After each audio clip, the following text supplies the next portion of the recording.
বাংলাদেশকে $106 কোটি সহায়তা দেবে জাপান।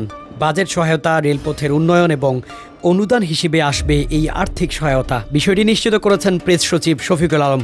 সামাজিক মাধ্যমে দেয়া এক পোস্টে এই তথ্য জানান তিনি।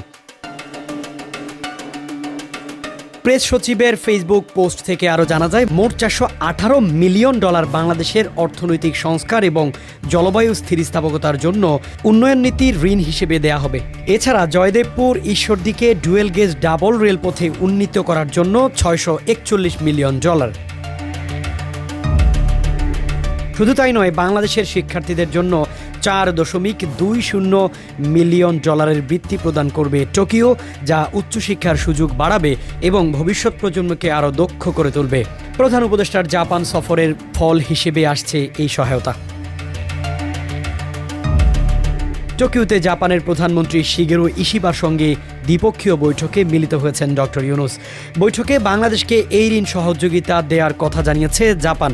বৈঠকের আগে অধ্যাপক ইউনুসকে প্রদান করা হয় গার্ড অব অনার, যা দুই দেশের বন্ধুত্বপূর্ণ সম্পর্কের প্রতীক।